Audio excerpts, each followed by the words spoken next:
We need your support. Click the like buttons below. Now onto the video. Welcome to readtheticker.com. Today we're going to talk more about the RTT volume wave. First, some references to our desktop site about what we're going to see in the video. Here we can see some more information about the RTT volume wave and some more information about the Great Crash in 1929. Okay, let's go move on. Here we have the Dow Jones 1929 daily chart. Here we have the RTT volume wave. This wave is a summation of the volume, and the indicator below is a summation of the volume adjusted to how well the close is at the end of the day. So if we get a wave which is red, that's obviously a selling wave, and we get a high pink wave, that means most of the daily bars had a low close. If we get a green wave, that's an up wave. If the blue wave is high, is a mirror of the green wave, that means we get an up wave with the daily bars. Most of the closes are high at the end of the day. If we get a green wave and a low blue bar, or a flattening one at the end, that means the closes are low at the end of the day, which means the selling coming into an up wave. And likewise, if we get a red down wave, a red down volume wave bar, and the pink bar is low or flat, that means we'll get lots of buying coming into a down wave. So it's weak. So we can tell whether a wave is strong or weak by where the closes are at the end of the day. Now you can use daily charts, weekly charts, and monthly charts. I prefer the daily charts and the monthly charts, but rather than the weekly charts. Don't give the same good signals as I see. Okay, here's an example here. The wave is continually rising on the summation, and here it's flattening. So obviously there's buying coming in there. What we do with the volume wave at the top here, we want to match how far the price moves relative to the volume. If price isn't moving, that basically means there's something else going on, and this wave down here just confirms it. So it's a good show of whether there's strength or weakness in a particular wave. Now, as we can see here, we had on the upswing here, we had some pretty good buying action going here. A bit of a weak start, but as you can see, this rally was good. I should note that the volume for Dow Jones and RTT starts at October 1928, so we've got about nearly 90 years of Dow Jones data with volume at a daily level. Okay, so we can look at the waves. So that's all pretty good.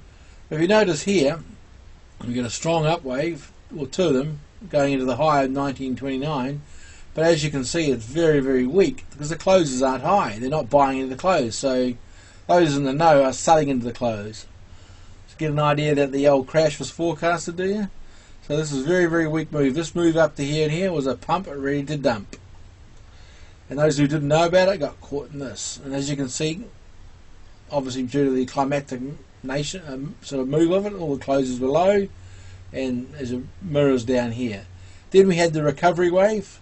The first wave was quite excitable and buying into the close. Strong wave here.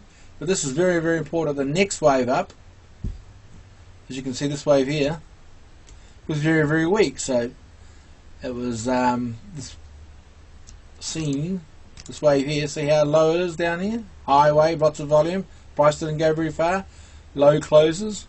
So a lot of it was selling into the close, so that they forecasted a sell-off. And as you can see here, price has pretty much travelled all the way down. But what is interesting to note, once prices got around the 200, what was it, 200? Yep. That is a 50% retracement from the highs. That's about 380 to 200. But once price failed that and couldn't recover here, the sell-off was, well, pretty spectacular. As you can see here, selling the close, that was just destruction here. Yeah, 50% retracement in any market can be seen as pretty much normal, so it was sort of tolerated there. But once this failed here, it was devastation. Now, I suggest you go to the videos I have on the Great Crash 1929. You'll understand what things actually happened during the time frame and why the sell-off actually accelerated. So there was no real buying, no real strength in the market until the wave came in at the bottom in 1932. As you can see here, some sort of confirmation that there was decent buying going on, and as you can see, all the down waves became weak. So that's when the change happened. Obviously, high rise in price, and you can obviously use the break and trend lines. But we're at the moment we're going to study the wave pattern, the volume wave pattern, and how strong or weak they are to show off these indicators, how I can do some forecasting. So obviously we had a major forecast here, a little weakness going in here on the up rally. We had some weakness going in here. Oh, sorry, we have weakness. This is all weak. This is all weak. And the real, devastation came in here. As you can see, all these waves came down there. And we didn't get any strength here that you could bet on that maybe that was a bottom in. Okay, let's move on to another period of the Dow Jones. The reason why it's so small, I've actually shrunk the Firefox web browser so I can get the screen into the video recording image. Here we have the top of 2007. Once again, we have strong wave here. Very weak down wave here. You can see that it's a down wave, but very weak. But as you notice, this wave here is very weak. See how it's flattening out? That means a lot of selling going into the close here. A lot of sellings going into the close. The weakness was coming in. I think Bear Stearns was about there, if I remember rightly. And they had a new high here, which is a very weak rally, as you can see here. Very weak rally. The downswing wasn't that great either, so people brought that. But they're two weak upswings.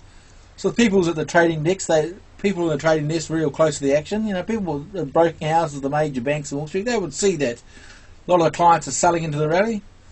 And obviously the news got really bad, so this is all weakness. That's not a bad forecast for the retail trader who's not sitting in Wall Street, So here we have some real weakness coming in. And there's no strength. You look at these rallies, the green waves, they're not spectacular. There's no strength coming into that. Obviously this is the end of the year, so it's low volumes, so that's not very good. But the real signal for getting out of your portfolio or running the hell out of it was this wave up here. Strong up wave, but as you can see, very, very weak, and it failed to break the previous support line. And then obviously it just dumped. Everybody just started to get out there. Very weak wave, and obviously the climactic action down here. Now this wave is also very weak. So if you're going to have a weak wave like that, see how the low closes? It can be climactic if it's confirmed by a bullish or strong wave coming out. And that's exactly how it all ended. So if you're thinking about buying around here looking for a dip, you would have been confirmed by the green wave and the blue wave confirming each other. Because as I said before, this is just a summation of the volume. This is a summation of the volume depending on where the close is at the end of the day. So it confirms the wave action. You need to compare the two because one is a control test. Okay? So so at the moment, 1929 sell-off and the 2000 sell-off was well forecasted. Because it was a slow rounding top sort of thing. Okay, let's move on to now. This is what's going on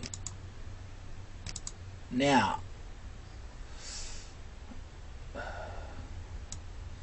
Well, as I see the Dow Jones here, screaming up, and as you can see, there's no weakness. There's a bit of weakness going on here in the wave structures. So this sell-off, this weakness here, is pretty much forecasted by these weak waves. But as you can see, the down waves, these down waves here, they are weak. So there's always a buying the dip. If I remember rightly, the news that drove this down, I believe, was the devaluation of the yuan, about 2.5%. So that was well forecasted. So lower yuan means lower world demand for stuff, lower world demand for S&P 500 products. They're not going to buy so much stuff because the yuan devalued. So obviously the question is, what happens if they devalue 5%? Ooh, that'd be a bit worried, wouldn't it? So anyway, so as we happened, right now we've got strong up waves, closes into the high, and there's no signalling of any weakness here. But there is a caution. 1987 showed the same characteristics. So This indicator isn't a be all and end all. It is very useful for studying waves and individual stocks. Use it where it works. Here we have two strong up waves in 1980, 86 and 87. As you can see here, very confirmed, good closes into the high, no intermediate selling. But then we had the 97 crash, right? So it wasn't forecasted. So I guess that's why I call it a crash. But as we had in the recovery, what's very interesting, we had all these upswings, but the downswings are very weak. See how weak these downswings are? Oops. See? Very weak downswings. What everyone else was looking at, I remember 1987 quite well because I started working then, is that people worth 20 million all of a sudden worth 2 million. And, you know, banks are looking for collateral, people were going bust. But the people who had the money, they were just buying the dips, because in America, the economy was doing fine. This was this turned out to be a bit of a hiccup on portfolio insurance, I believe, and a bit of a spike in bond yields. And then a new high was taken out. So this whole enterprise here, people were buying the rallies and not selling in the dips, as was proven here by this volume wave. So if you can ignore, obviously, the noise after this and the panic and the media screaming and all the rest of it, but the insiders, they were buying the dips and it proved to be quite profitable. So the RTT volume wave, with its comparative studies, are very, very useful in analysing major indexes and stocks. Please review. Thanks for watching.